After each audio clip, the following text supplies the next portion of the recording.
Good morning. खुदावन के जिंदा और जलाली नाम में आपकी सलामती हो। मैं हूं कैलवरी चैपल पाकिस्तान का पास्टर नदीम मैसी।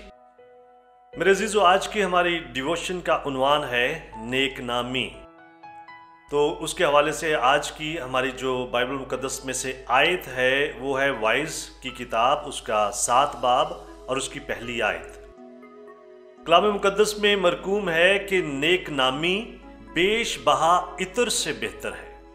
और आज के लिए जो हमारी डिवोशन की कोटेशन है वो ये है कि इज्जत के साथ मरना बदनामी के साथ जीने से बेहतर है।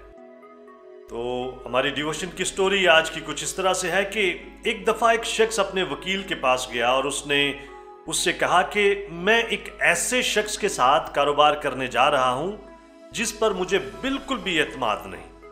मैं चाहता हूं कि आप मेरे लिए कोई ऐसा पक्का मुआहदा तश्कील दें जिसे वो शख्स कभी भी तोड़ ना सके, ताकि वो मुझे मेरे कारोबार में कभी भी किसी तरह से ना तो कोई नुकसान पहुंचा सके और मेरे खिलाफ उसके जहन में जो भी साजिश हो मैं उससे बच सकूं। उसके वकील ने थोड़ी देर के लिए सोचा और फिर उसने बड़े सादा से अल्फाज में उसे जवाब दिया कि हमारी जुबान में ऐसे कोई अल्फाज नहीं जिनके जरिए से दो लोगों को ईमानदार रहने पर मजबूर किया जा सके, और ना ही कोई ऐसा मुआहदा है या ना ही कोई ऐसा तरीका है जिससे तुम दोनों को एक दूसरे के धोखे से बचाया जा सके।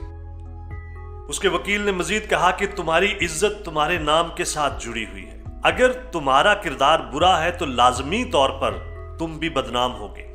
अभी ये सब कुछ तुम्हारे अपने हाथ में है कि तुम लोगों के सामने अपने आप को मुस्तकिल मजाज, काबिल भरोसा, ईमानदार और नेक नाम साबित करो और शोहरत कमाओ। तुम्हारी नेक नामी ना सिर्फ तुम्हारी अपनी जिंदगी पर और तुम्हारे खानदान पर असरअंदाज होगी, बल्कि तुम्हारे बाद तुम्हारी औलाद और उनकी जिंदगियों पर भी असरअंदाज होगी।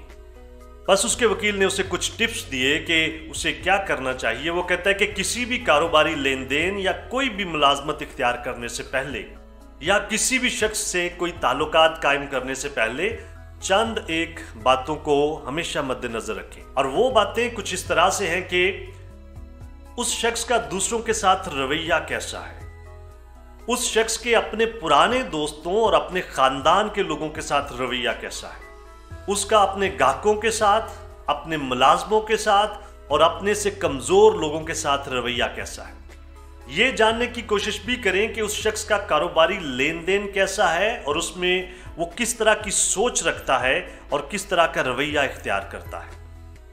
क्या वो शख्स दूसरों के नुकसान के बारे में जानकर खुश होता है और क्या वो दूसरों को धोखा देकर अपनी होशियारी पर फख्र करता है, और मजीद ये कि क्या वो शख्स चालाकी के साथ दूसरों से फायदा हासिल करने की कोशिश करता है।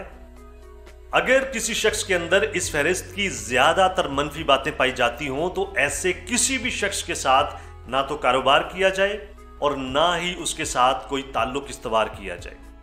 अगर आप फिर भी आगे बढ़ते हैं तो आप यकीन जाने कि आप एक साजिशी इंसान के साथ कारोबार करने जा रहे हैं या एक साजिशी इंसान के साथ अपना ताल्लुक इस्तवार करने जा रहे हैं। वो कहीं ना कहीं आपको जरूर नुकसान पहुंचाएगा, वो कहीं ना कहीं आपको जरूर गिराएगा और कहीं ना कहीं आपसे फायदा भी जरूर उठाएगा। अगर हम नेक नाम लोगों के साथ ताल्लुक रखने की बजाय बदनाम लोगों के साथ ताल्लुक इस्तवार करते हैं तो इस सूरत में हमारी अपनी इज्जत भी किसी ना किसी हद तक जरूर ही खराब होगी। यहां पर हमें कुछ और बातों को भी मद्देनजर रखने की जरूरत है। हमें अपने आप को भी परखना चाहिए। हमारी जिंदगी में दो चीजें होती हैं। एक है रेप्यूटेशन, जिसको हम कहते हैं हमारी शोहरत, जो लोग, मेरे दोस्त, मेरे हमसाए, मेरे इर्द गिर्द के लोग मेरे बारे में जानते हैं। और दूसरी चीज है किरदार, जिसे मैं जानता हूं या मेरा खुदा जानता है।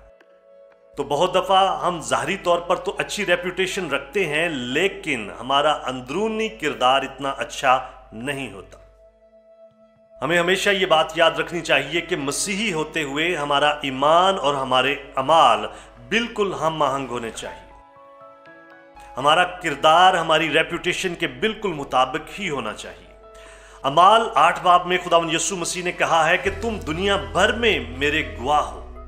हम मसीही होते हुए हर लम्हा खुदावंद यीशु मसीह के बारे में इस दुनिया को कुछ ना कुछ बता रहे होते हैं। हम किसी ना किसी तरह से उसकी गवाही दे रहे होते हैं। और ये गवाही अच्छी भी हो सकती है अगर हमारा किरदार अच्छा है, अगर हमारी ज़िंदगी अच्छी है, अगर हमारी ज़िंदगी हमारे ईमान के मुताबिक गुजर रही है और हमारे अमाल भी हमारे ईमान के मुताबिक हैं, तो हम डेफिनेटली अच्छी गवाही देंगे। लेकिन हमें याद रखना चाहिए कि बहुत दफ़ा हम खुदावन यीशु मसीह की बुरी गवाही दे रहे होते हैं। किसी ने बहुत खूब कहा है कि हम 5वीं अंजील हैं। लोग हमारी जिंदगियों का मुताला करते हैं और उसके बाद हमारे ईमान के बारे में वो तज्जिया करते हैं। हमारे कामों से और दूसरे इंसानों के साथ हमारी मोहब्बत से ही लोग ये जानेंगे कि हम खुदावंद यीशु मसीह के शागिर्द हैं।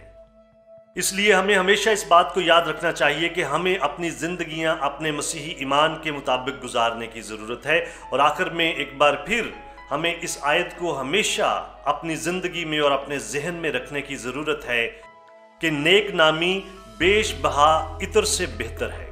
खुदावन आपको बहुत ज़्यादा बरकत दे। Have a very nice day. God bless you.